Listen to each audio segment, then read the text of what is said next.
తండ్రి, మీ నామాన్ని బట్టి మీకు స్తోత్రములు. మీ నామంలో యేసు ప్రభువా, సాగిబండ బాబు తల్లిదండ్రులు బట్టి మీకు స్తోత్రములు. పెద్ద కుమార్తె ఆమె భర్త వారి సంతానం బట్టి మీకు స్తోత్రములు. రెండవ కుమార్తె ఆమె భర్త వారి సంతానం బట్టి మీకు స్తోత్రములు. జ్యోతి కుటుంబం యొక్క హృదయ వాంఛలు తీర్చి వారి బహుమానంగా ఇచ్చిన కుమారుని బట్టి తల్లి కుమారుని అలాగే తండ్రిని కూడా దీవించి మంచి పోషకాలు దయచేసి ఈ కూడికలో ఆది అంతం అధ్యక్షత వహించి మీరు మహిమ పొందమని యేసు ప్రభు నామములో ప్రార్థిస్తూ ప్రారంభం చేయించున్నాం తండ్రి. ఆమేన్.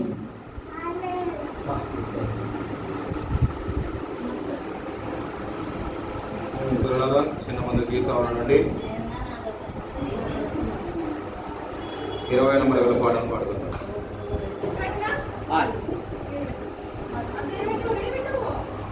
చిన్న మంది గీతాల నుండి 20వ నెంబర్ పాటను పాడుతున్నాం.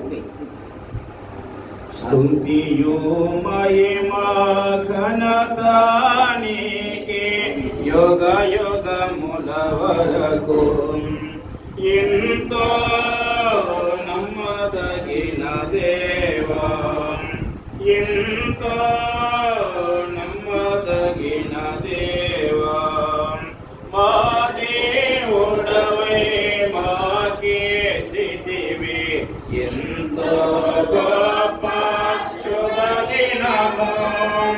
మా దేవుడవై మాకే చితివి ఎంతో గొప్ప శుభదినము.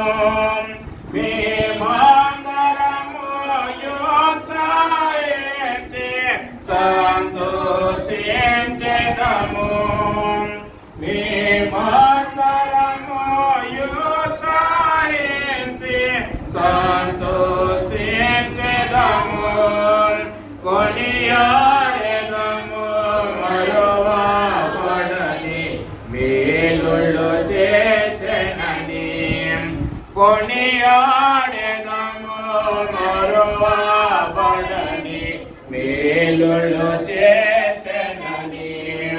స్తుతియు మహిమా ఘనత నీకే యుగ యుగముల వరకు ఎంతో నమ్మదగిన దేవా, ఎంతో నమ్మదగిన దేవా, నీవు కడవే గొప్ప దేవుడవు, ఘన కార్యములు చేయదవు. నీవు కడవే గొప్ప దేవుడవు, ఘన కార్యములు చేయదవు. నీదో కృపయే నిరంతరము నిలచియుండునుగా. నీదో కృపయే నిరంతరము నిలచియుండునుగా. నేను మేము ఆనందముతో ఆరాధించెదము. నేను మేము ఆనందముతో ఆరాధించెదము. స్తుతియు మహిమా ఘనత నీకే యుగ యుగముల వరకు ఎంతో నమ్మదగిన దేవా, ఎంతో నమ్మదగిన దేవా. నూతనముగా దిన దినము నిలచు నీదు వాత్సల్యత మాపై. నూతనముగా దిన దినము నిలచు నీదు వాత్సల్యత మాపై. ఖ్యాతిగా నిలచి నీ నామమును కీర్తించెదమెప్పుడు. ఖ్యాతిగా నిలచి నీ నామమును కీర్తించెదమెప్పుడు ప్రీతితమస్తుతులర్పించెదము దాక్షిణ్య ప్రభువా ప్రీతితమస్తుతులర్పించెదము దాక్షిణ్య ప్రభువా స్తుతియో మహిమ ఘనత నీకే యుగ యుగముల వరకు ఎంతో నమ్మదగిన దేవా ఎంతో నమ్మదగిన దేవా నీవే మాకు పరమ ప్రభుడవై నీ చిత్తము నెరవేర్చితివి నీవే మాకు పరమ ప్రభుడవై నీ చిత్తము నెరవేర్చితివి జీవమునిచ్చి నడిపించెదవు నీ ఆత్మ ద్వారా జీవమునిచ్చి నడిపించెదవు నీ ఆత్మ ద్వారా సేవించెదము సమభూమి గల ప్రదేశములో నిన్ను సేవించెదము సమభూమి గల ప్రదేశములో నిన్ను స్తుతియో మహిమ ఘనత నీకే యుగ యుగముల వరకు ఎంతో నమ్మదగిన దేవా ఎంతో నమ్మదగిన దేవా భరించితివి శ్రమలో నిందలు ఓర్చితివాణి మా కొరకై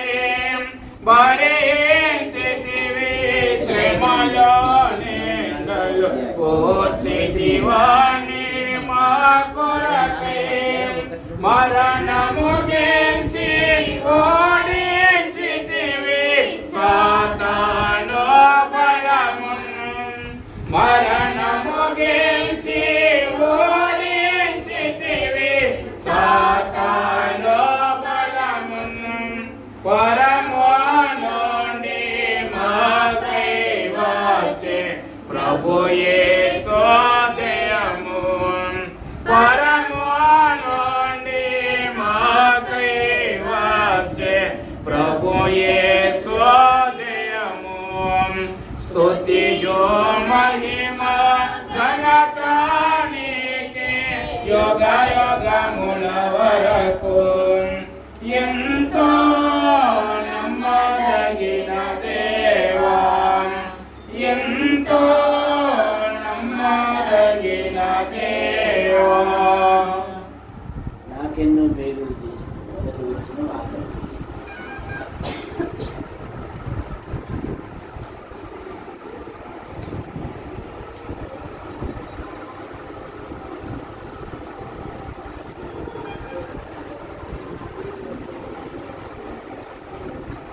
నాకెన్నో మేలులు చేసితివి నీకే అర్పింతును దేవా నీకే చెల్లింతును హల్లెలూయా యేసునామా కృతజ్ఞత స్తుతులే హల్లెలూయా యేసునామా కృతజ్ఞత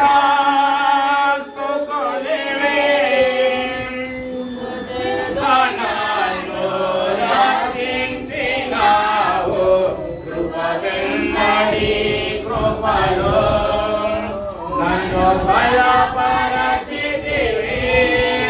కృపచేత నన్ను రక్షించినావు కృప వెంబడి కృపలో నన్ను బలపరచితివి నన్నెంతగానో ప్రేమించినావు నా పాపమును కడిగి పరిశుద్ధ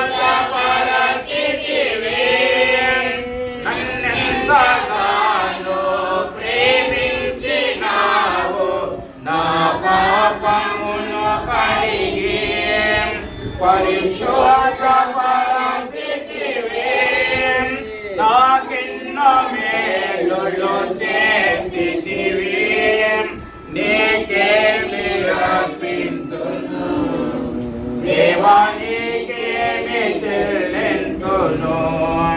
హల్లెలూయా యేసునాథా, కృతజ్ఞతా స్తుతులే. హల్లెలూయా యేసునాథా, కృతజ్ఞతా స్తుతులే. నీ రాజ్యముందు నన్ను చేర్చుకొందువు, రానున్న రాజువు, నా రాజువు నీవు. నీ రాజ్యమందు నన్ను చేర్చుకొందువు, రానున్న రాజువు, నా రాజువు నీవు. నీవుదువు సంగము నన్ను చేర్చుకున్నావు, నన్ను కొన్నవాడావు, నా ప్రియుడవు నీవు. నీవుదువు సంగము నన్ను చేర్చుకున్నావు, నన్ను కొన్నవాడావు, నా ప్రియుడవు నీవు. నాకెన్నో మేలులు చేసితివి, నీకేమి అర్పింతును, దేవా నీకేమి చెల్లింతును. హల్లెలూయా యేసునాథా, కృతజ్ఞతా స్తుతులే. హల్లెలూయా యేసునాథా, కృతజ్ఞతా స్తుతులే. ఇప్పుడు దేవుని వాక్యము చదువుదాం. యెషయా గ్రంథం 44వ అధ్యాయము 1 నుండి 4 వరకు. సరే ఇదివర ఒకటి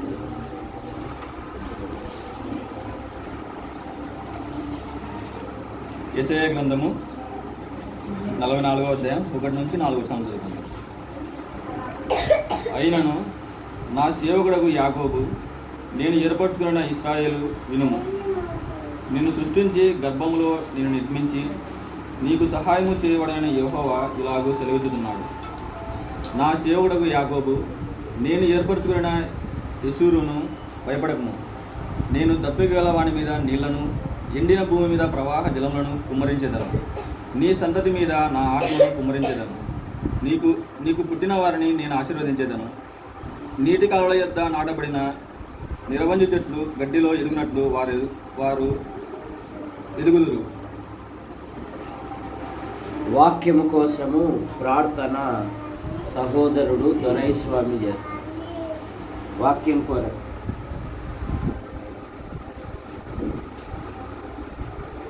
పరిశుద్ధుడా పరిశుద్ధుడా మహిమగల తండ్రి, జీవగల దేవుడా, దయగల మా నాయన యేసు క్రీస్తు ప్రభువా, నీకు వందనాలు స్తోత్రాలు తండ్రి. ప్రభువా నైనా ప్రభువా, మమ్మల్ని అందరూ నైనా హృదయం కాలమంతను కాచి కాపాడి నీ ఘనమైన నామముతో మమ్మల్ని అందరినీ సజీవులు నింపినందుకు నీకు వందనాలు స్తోత్రాలు తండ్రి. ఇంతవరకు నైనా ప్రభువా పాటల ద్వారా నైనా ప్రభువా నీ దాసుని వాక్యముల ద్వారా బయలుపరుస్తున్నా వినే గ్రహి ఇనే మనస్సును మాకు దయచేయమని కూడా అడుగుతున్నాం ప్రభువా. నీ కృపలకు జ్ఞాపకం చేస్తున్నాం నైనా బాబు ఇంట్లో నైనా ప్రభువా, నైనా ప్రభు ఇలా విధంగా కుడికే ఏర్పాటు చేసిన విధానం నీకు వందనాలు స్తోత్రాలు తండ్రి. నైనా భావం బట్టి అక్షరం బట్టి నీకు వందనాలు స్తోత్రాలు తండ్రి. బాబు విషయం తండ్రి, బాబు జ్ఞాపకం చేస్తాం. చెల్లెలు తల్లి ప్రభా, ఆమె కూడా మన భర్తను కుమారుని దీనికి ఆశించిన జ్ఞాపకం చేస్తూ సహాయపడి ఇక్కడ చేరొచ్చిన ప్రతి కుటుంబాన్ని పేర్కొన్న దీనికి ఆశించమని ఉన్న సమయాన్ని నీకు అప్పచెప్పు. యేసు ప్రభు నామమున ప్రార్థించుకుంటున్నాము. ఆమేన్. సంతానము దేవుడిచ్చు బహుమానము అని బైబిల్ సెలవిస్తూ ఉంది. దేవుడు బహుమానంగా ఇచ్చిన సంతానమును తల్లిదండ్రులు దేవుని కొరకు పెంచాలి. పెంచాలి అంటే వారి నిమిత్తము ప్రార్థన చేయాలి. 37వ కీర్తనలో యెహోవాయందు నమ్మిక ఉంచుము, ఆయన నీ హృదయ వాంఛలు తీర్చును. జ్యోతి ఆమె భర్త సంతానము కొరకు ఎదురు చూశారు. అలాగే సంఘంలో కూడా ప్రార్థించారు. దేవుడు ప్రార్థనలకు జవాబిచ్చు దేవుడు. వారి యొక్క హృదయ కోరిక నెరవేర్చి వారికి దేవుడు కుమారుని బహుమానంగా ఇచ్చాడు. అలాగే పెద్ద కుమార్తె ఆమె భర్త, వారి పిల్లల బట్టి కూడా మనం ప్రభువును స్తుతించాలి. అందుకే ఈ స్తుతి కూడిక. చాలా కుటుంబాలలో దేవుని స్తుతించుట, కొంచెం దేవుని స్తుతించుట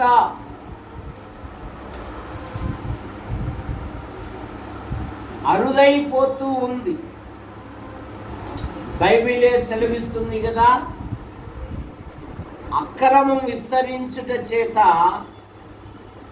అనేకుల ప్రేమ ఏమైపోతుందంట, చల్లారిపోతావు. కానీ భక్తుల గృహాలలో కీర్తనలో ఒక మాట ఉంది, నీతిమంతుల గుడారములలో రక్షణ గూర్చిన సునాదము వినబడును. కుటుంబాలలో ఉదయకాల ప్రార్థన, రాత్రికాల ప్రార్థన ఏ కుటుంబములో ఉంటుందో ఆ కుటుంబాన్ని దేవుడు బహుగా దీవిస్తాడు. సంతానము గురించి అనేకులు భక్తులు ఈ విధంగా సాక్ష్యం ఇచ్చారు. రండి మేడం. అవ్వ ఆదికాండం 4వ అధ్యాయం 1వ వచనములో అవ్వ ఏమంటుందంటే, ఇదికి రాసాము ఇక్కడ, యెహోవా దయ వలన నేను ఒక కుమారుని సంపాదించుకున్నాను. చూసారా, సంతానము కుమారుడు గాని కుమార్తె గాని దేవుడి ఇచ్చు బహుమానము. దేవుడి ఇచ్చు బహుమానమును దేవుని కొరకు పెంచాలి. పిల్లలు పుట్టినప్పుడు తల్లిదండ్రులు ఎన్నో కోరికలు, ప్రభువా మాకిన్న బిడ్డనిస్తే, మాకిన్న సంతానం ఇస్తే నీ సేవకు సిద్ధం చేస్తా ప్రభువా, నీ సేవకు అంకితమునైనా అని అంటారు. దేవుడు వారి ప్రార్థన వింటాడు. ఇక వారిని లోక సంబంధంగా ఎదుగుదల చేస్తూ ఉంటారు. కానీ అన్న అలా కాదు, నేను అనేక మొక్కుబడులు చేసుకున్నానైనా కనుక నువ్వు దేవుని సన్నిధిలో ఉండాలి. అవ్వ అంటున్నది, యెహోవా దయ వలన నేనొక కుమారుని సంపాదించుకున్నాను. ఏశావు యాకోబు సమాధానపడిన తరువాత ఏశావు అడుగుతూ ఉన్నాడు, అరే నువ్వు ఇంట్లో నుండి వెళ్ళిపోతున్నప్పుడు ఒకడివే కదా, మరి వీరందరూ ఎవరు అని అంటే, యాకోబు ఏశావుతో ఏమంటాడంటే, అన్నయ్య అన్నయ్య అన్నయ్య వీరందరినీ నీ సేవకునికి దేవుడు దయచేసిన పిల్లలే. ఎంత శ్రేష్టమైన మాట అన్నారండి. ఎవరంట? దేవుడు నీ సేవకునికి దయచేసిన పిల్లలు. కనుక పిల్లల మీద తల్లిదండ్రులు ఒక బాధ్యత కలిగి ఉండాలి. వారిని ఉన్నతమైన వ్యక్తులుగా చేయాలి. మంచిదే. మంచి తల్లిదండ్రులు తమ సంతానము కొరకు కొంత ఆస్తిని కూడా నిల్వ చేస్తారు. మంచిదే. దానికంటే దైవ భక్తిలో పెంచాలి. నీ పిల్లలు ఉదయాన్నే మోకరించి ప్రార్థించేవారుగా ఎప్పుడైతే ఉంటారో ఆ పిల్లల యొక్క జీవితాలలో దేవుడు గొప్ప కార్యాలు జరిగిస్తారు. కాబట్టి దేవుని ఎరుగువారు బలము కలిగి గొప్ప కార్యములు చేయుదురు. లేయా అంటూ ఉన్నది, దేవుడు నాకు బహుమతిగా ఇచ్చెను అంటున్నదండి. తన సంతానం గురించి ఏమంటున్నది? దేవుడు నాకు బహుమతిగా ఇచ్చెను. మరొక మాట అంటున్నది, దేవుడు నాకు ప్రతిఫలం ఇచ్చెను. ఆదికాండం 30:18 లేయా నేను నా పెనిమిటికి నా దాసిని ఇచ్చినందున దేవుడు నాకు ప్రతిఫలం దయచేస్తున్నాడు. దేవుడు నాకు ప్రతిఫలము దయచేసినను దానికి 6వ వచనములో 30 వచనములో అప్పుడు రాహేలు దేవుడు నాకు తీర్పు తీర్చెను. ఆయన నా మొరను విని, ఆయన నా ప్రార్థన విని నాకు కుమారుని దయచేసి అనుకొని అతనికి దాను అని పేరు పెట్టాను. మొదటేమో భర్త మీద పోట్లాడేది, సంతానం ఇస్తావా లేదా సావబంటావా అని. యాకోబు గారు అన్నారు, నేనేమన్నా దేవుని స్థానంలో ఉన్నానా? అది దేవుడు కదా ఇవ్వాల్సిందేది. ప్రార్థించింది. ఇప్పుడు అంటున్నది, దేవుడు నా ప్రార్థన విని, దేవుడు నా మనవి ఆలకించి. చూసారా, చాలా మంది పిల్లలకు విచిత్రంగా పేర్లు పెడతారు. నెల్లూరు జిల్లాలో వాక్యం చెప్పిపోయినప్పుడు వేప చెట్టుకు చీరలు కట్టారు. ఎందుకు కట్టారు రా అన్న, సత్యమ్మ తల్లి సార్ అంట. ఏం తల్లి? సత్యమ్మ తల్లి అని. నీ పేరు ఏం పేరు రా అన్న, పెంటయ్య సార్ అంటున్నాడు. ఎందుకురా పేరు పెట్టారంటే, సార్ మా ఇంట్లో వాళ్ళు పుట్టుకన చచ్చిపోతున్నారు సార్, ఆఖరి కూడా నేను బతుకును అని నన్ను పెంటపోగుల్లో దిబ్బల్లో పడేశారు సార్. ఆ గాలి పీల్చుకొని బతికినందుకు మన ప్రాంతంలో అయితే దిబ్బయ్య, ఆ ప్రాంతంలో అయితే పెంటయ్య అని పేరు పెట్టారు. చూసారా? కానీ లేయ అయితే దేవుడు నా ప్రార్థన విని అతనికి దాను అని పేరు పెట్టి 30:23 రాహేల్ అంటున్నది, అప్పుడు గర్భవతి కుమారుని కని దేవుడు నా నిందను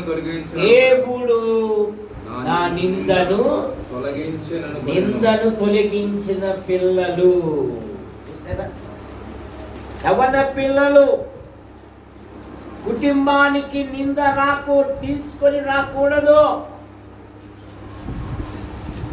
దుష్ట సహవాసము మంచి నడవడిని చెరుపును అని బైబిల్ సెలవిస్తావు.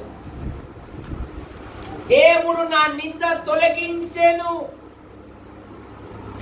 127వ కీర్తనలో ఏమంటాడంటే, స్వాస్థ్యముగా ఇవ్వబడిన పిల్లలు దేవుని చేతిలో వాడబడే సాధనములుగా ఉండాలి. నీ పిల్లలు దేవుడు బహుమానం ఇచ్చిన పిల్లలు.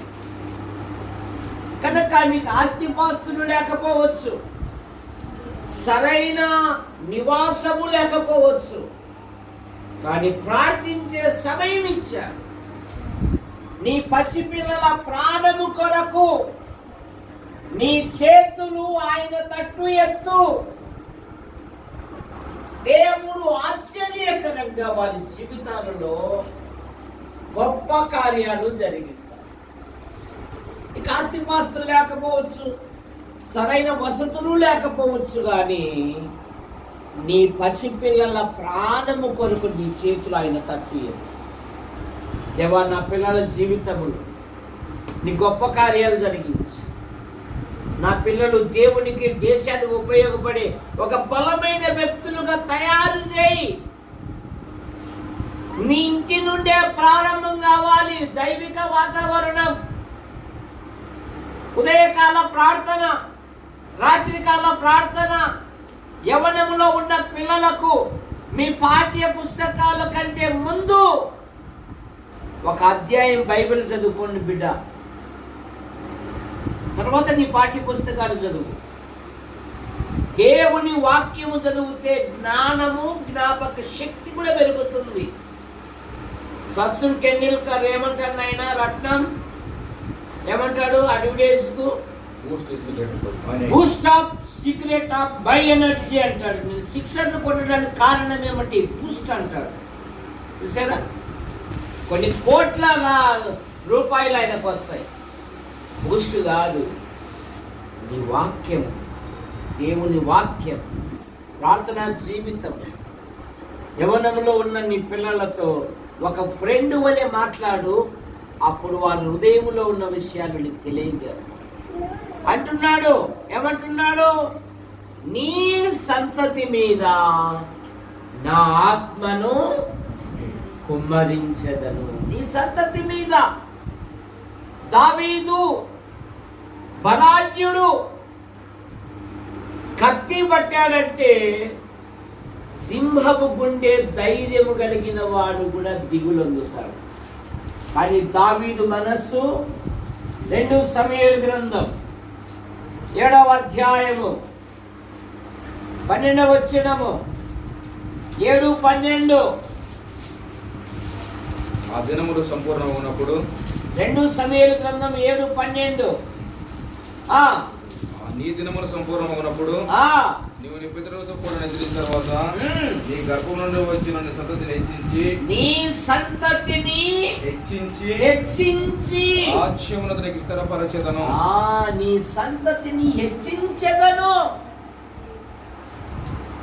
29వ వచనంలో ఏం కోరుకుంటున్నాడంటే, దయచేసి నీ దాసుడైన నా కుటుంబము నిత్యము నీ సన్నిధిలో ఉండునట్లు దానిని ఆశీర్వదించుము. యెహోవా నా ప్రభువా, నీవు సెలవిచ్చి ఉన్నావు. నీ ఆశీర్వాదము నుండి నా కుటుంబము నిత్యము ఆశీర్వదించబడును గాక. ఏం కోరుకున్నాడు దావీదు? ఆస్తిపాస్తులు కోరుకోలేదు, పేరు ప్రఖ్యాతులు కోరుకోలేదు.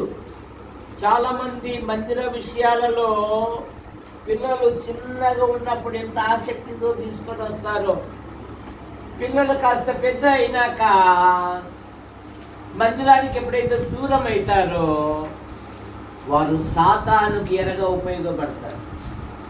సంపద ఉండొచ్చు, కానీ దైవ భయము లేకపోతే వారు కుటుంబానికి నష్టం తీసుకొని వస్తారు. దేవుని నీడ, దేవుని సంఘం, దేవుని సహవాసంలోనికి నడిపించుకోవాలి. అప్పుడు నీ పిల్లలను దేవుడు ఉన్నతమైన వ్యక్తులుగా చేస్తాడు. నిదాసుడైన నా కుటుంబము నిత్యము నీ సన్నిధిలో ఉండునట్లు దానిని ఆశీర్వదించుము. యెహోవా నా ప్రభువా, నీవు సెలవిచ్చి ఉన్నావు. నీ ఆశీర్వాదము నుండి నా కుటుంబము నిత్యము.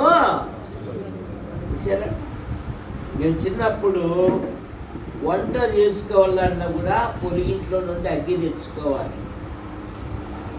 చిన్నప్పుడు బుడ్డి వెలిగించుకోవాలన్నా కూడా పొరిగించేకి పోయి బుడ్డి వెలిగించుకొని నెమ్మదిగా ఎప్పుడు గాలి వచ్చిన దుఃఖం ఆరిపోతుంది మళ్ళా పోవాలా. కానీ అట్టి దినాలలో మా తల్లిదండ్రులు రే భోజనం రెడీ అయింది ప్రార్థన చేసుకుందాం రా అనేవారు. చూసారా, ఇప్పుడు అన్ని సౌకర్యాలు వచ్చినాయి, మాటలు లేవు. ఏం లేవు? భార్య భర్తలకు, పిల్లలకు, తల్లిదండ్రులకు చూసారా మాటలు లేవు. ఈ మొబైల్ ఫోన్ వచ్చినాక అందరినీ మౌనంలో పడేసింది.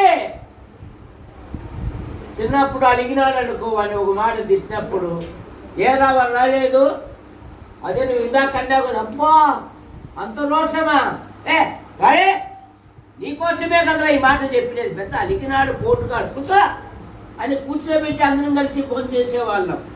ఇప్పుడు అట్లా కాదు, వానికి అలిగితే వాడు వస్తానులే, తింటే తిని ఉంటే ఉంది. ప్రేమలు పోయినాయి. బెత్తం ఉపయోగించాలి పిల్లలకు. ఎప్పుడైతే బెత్తం ఉపయోగిస్తావో వారి జీవితాలలో దేవుడు గొప్ప కార్యాలు జరిగిస్తాడు.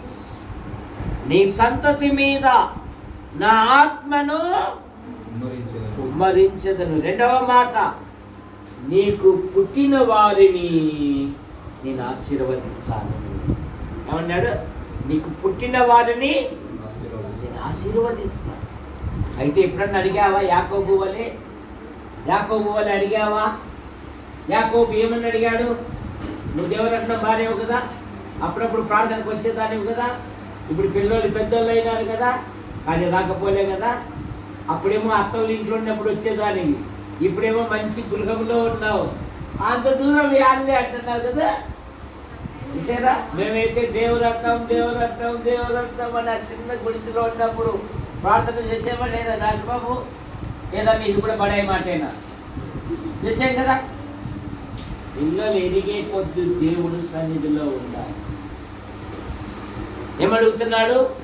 నీకు పుట్టిన వారిని నేను ఆశీర్వదిస్తాను. అబ్రహాం ఏమని అడిగాడు?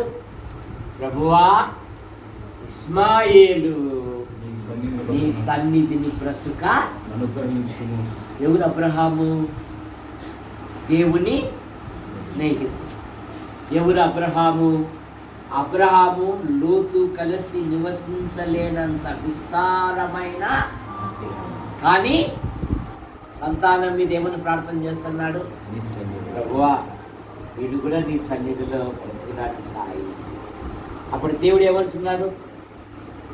నీ మనవి, ఆదికాండం 17వ అధ్యాయము, అబ్రహాము ఇస్మాయేలు నీ సన్నిధి బ్రతుకు అనుగ్రహించుము అని దేవునితో చెప్పగా, దేవుడు నీ భార్య అయిన శారాయి నీకు కుమారుడి కలను, నీవు అతనికి ఇస్సాకును పేరు పెట్టదు, అతని తర్వాత అతని సంతానము నీవు చేసిన మనవి ఇస్మాయేలును గురించి నువ్వు చేసిన మనవి నేను వింటిని. ఇదిగో నేను అతన్ని ఆశీర్వదించి అతనికి సంతాన వృద్ధి కలగజేసి అత్యధికంగా అతను విస్తరింపజేసేది. నీకు పుట్టిన వారిని అడగాలి. యాకోబు ఏమన్నాడు? యాకోబు ఏమని ప్రార్థన చేశాడు? మా వదిన చెప్తాడు. చెప్పు వదిన, ఏమని ప్రార్థన చేశాడు? నువ్వు చేయనైనా తొందరగా పాయసం చల్లారిపోతుంది అంటుంది మా వదిన. చూసారా, యాకోబు ఏమని ప్రార్థన చేశాడు? నీవు నన్ను ఆశీర్వదించితేనే కానీ నేను నిన్ను. ఒక్క రాత్రి అడిగాడండి, బతిమాలాడు, కన్నీరు గార్చాడు, దేవుడితో పోరాడాడు.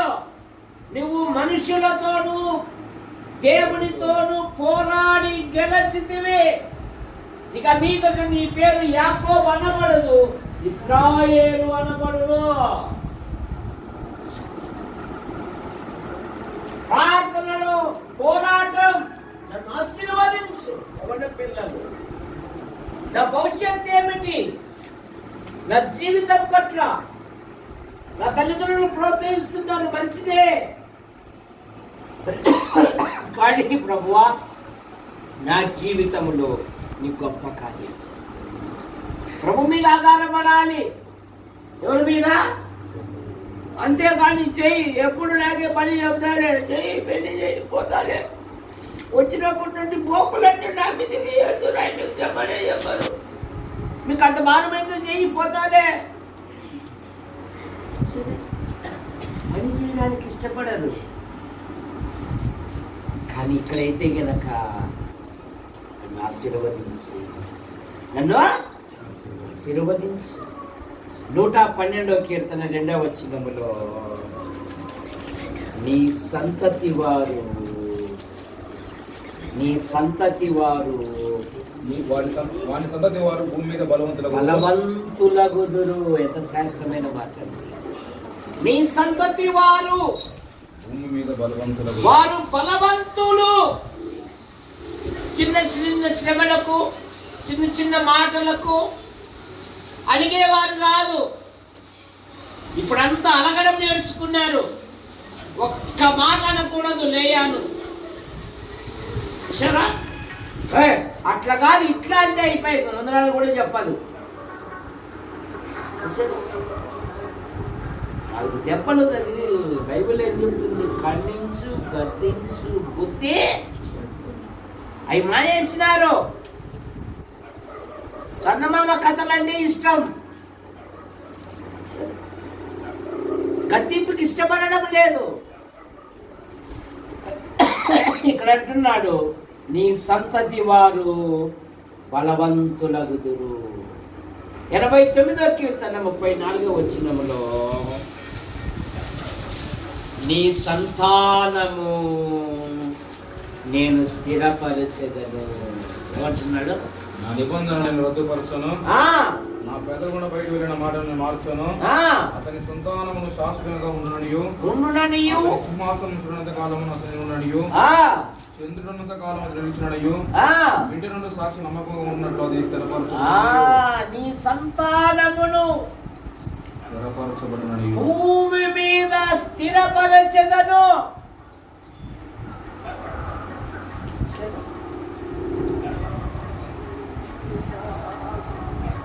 పిల్లల కొరకు మనం ప్రార్థన చేయాలి.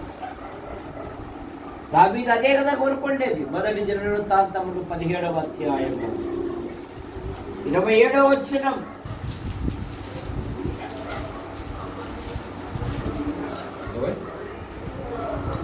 1 దినవృత్తాంతములు 17:27. అప్పుడు నీ దాసుని సంతతి నీ సన్నిధి ఉండునట్లుగా దానిని ఆశీర్వదింప అనుగ్రహించి ఉన్నావు. యెహోవా నీవు ఆశీర్వదించిన ఎడల అది ఎన్నటెన్నటికి ఆశీర్వదింపబడును గాక. నీవు ఆశీర్వదించిన ప్రభు మీద ఆధారపడుతున్నారు. నువ్వు ఆశీర్వదించయ్యా, నువ్వు దీవించయ్యా. నా పిల్లల జీవితంలో గొప్ప కార్యాలు జరిగించయ్యా. నా పిల్లలు బాల్యము నుండే దేవుని యందు భయభక్తులు కలిగి నీలో ఎదుగుటకు సహాయం చేయ్యా. అయ్యా నా సంతానమును దీవించు. ఈరోజు చిన్న వయసులోనే ఒక అబ్బాయి దేవుని యందుకు వెళ్ళి, చిన్న వయసు, యవ్వన వయసు, యాక్సిడెంట్ గురయ్యాడు. కొన్ని దినాలు ఉన్నాడు. వాళ్ళ చెరల యొక్క ఎంగేజ్మెంట్ కూడా అందరినీ ప్రోత్సహించి బంధుమిత్రులందరూ నాటోకి ఎక్కించాడు. నీళ్లు తెచ్చే సందర్భంలో కుప్ప కూలి ప్రభు యొద్దకు చిన్న వయసు. చూసారా, ఈరోజు మన ఆధ్యాత్మిక జీవితంలో మన మనసు పెట్టడంలే, మన మనసు అంతా పోతుంది. వాడు కూడా పోతుంది. ఇది తప్ప మన పిల్లల బతికేమిటి, మన పిల్లల భవిష్యత్తు ఏమిటని ఆలోచించడం లేదు. జాగ్రత్త. యేసు ప్రభు వారు శిలువ మోస్తూ ఆ యెరూషలేము తల్లులతో అన్నాడు, అమ్మ నా కోసం కాదమ్మా, మీ కోసము, మీ పిల్లల కోసము ఏడవండి. 107వ కీర్తన 38వ వచనం. అట్టి దరిద్రుల బాధను పోగొట్టి, విశాఖ 107వ కీర్తన 38వ వచనం. మరియు ఆయన వారిని ఆశీర్వదించగా వారి అధిక సంతానాభివృద్ధి పొందిరి. ఆయన వారిని ఆశీర్వదించగా. కనుక ఇవి చెడు దినాలు, ప్రేమ చల్లారిపోయే దినాలు, దేవుని భయం లేని దినాలలో మనం ఉన్నాం. స్వేచ్ఛాపరులుగా ఉంటున్నారు.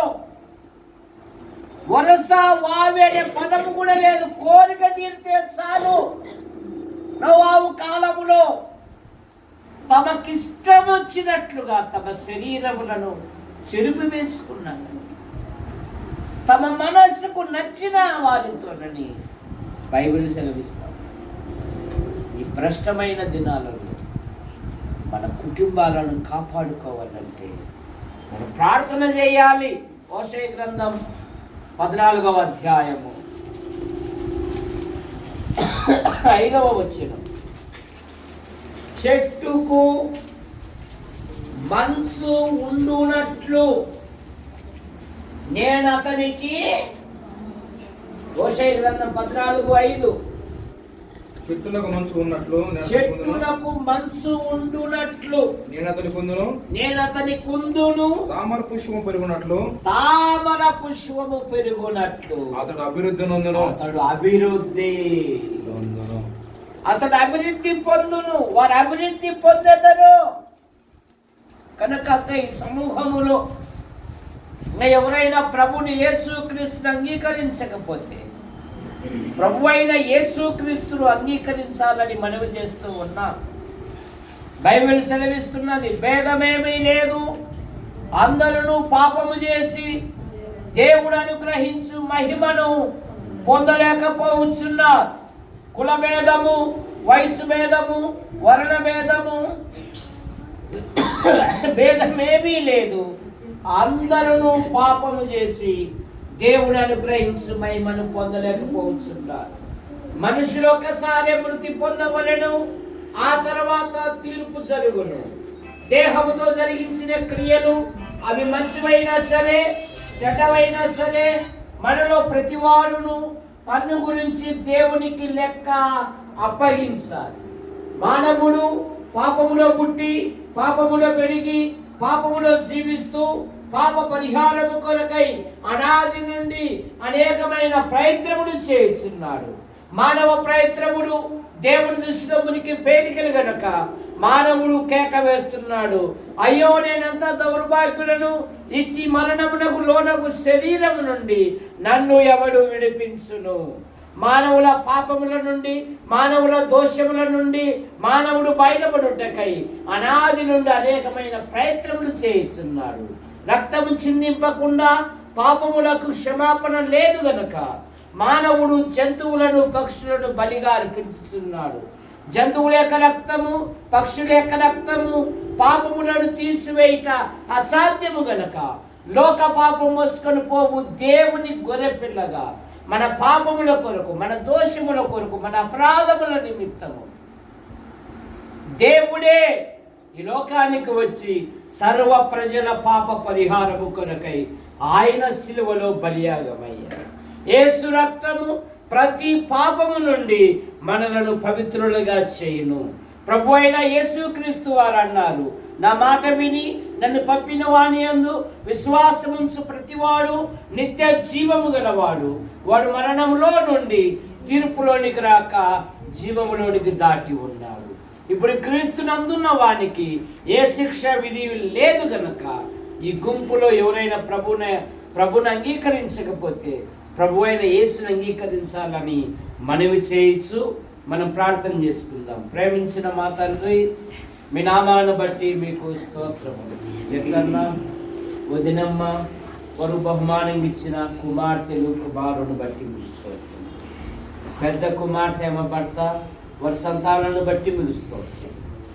రెండవ కుమార్తె ఏమో భర్త వారి హృదయ వాంఛలు తీర్చి వారు బహుమానం ఇచ్చిన కుమారుని బట్టి ముగిస్తుంది. దేవా దీవించారు నైనా, నీ సంతతి వారిని నేను ఆశీర్వదించదను అంట. అలాగే సాగిబండ బాబు రక్షించబడిన బిడ్డ నైనా, ఆయన జీవితంలో మరి నైనా ఉద్యోగ విషయంలోను, వివాహ విషయంలోను, నూతన ఇంటి నిర్మాణ విషయంలో కూడా అద్భుతమైన సహాయం దాయిచ్చే. దొరై స్వామి కుమారుని ప్రయాణాన్ని దీవించి క్షేమంగా నడిపించారు. ఇదిగో బిషప్ డ్యూటీలో ఉన్నాడు, రాజయ్య డ్యూటీలో ఉన్నాడు. యాడికి క్రైస్తవ కూడిక గృహం చేర్చబడిన ప్రతి కుటుంబాన్ని బట్టి ముగిస్తుంది. ఇక్కడ అనేకులు వచ్చారు నైనా, వాక్యము ద్వారా మేలు పొందినట్లుగా మీకు పడతాయి. ప్రభుని అంగీకరించకపోతే ప్రభు అయిన యేసుక్రీస్తుని అంగీకరించినట్లుగా మీకు పడతాయి. సిద్ధపరిచిన ఆహార పదార్థాలను దీవించండి. యంత్ర శబ్దం ద్వారా ఏదైతే విన్నారో ఆకర్షించమని నైనా మీకు స్తోత్రాలు చెల్లిస్తున్నాము. మరి రాత్రి మీరు మహిమ పొందండి. యూట్యూబ్ ద్వారా వీక్షిస్తున్న ప్రతి వారిని దీవించమని యేసు ప్రభు నామములో ప్రార్థిస్తున్నాం తండ్రి. ఆమేన్. ఆమేన్.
Gracias.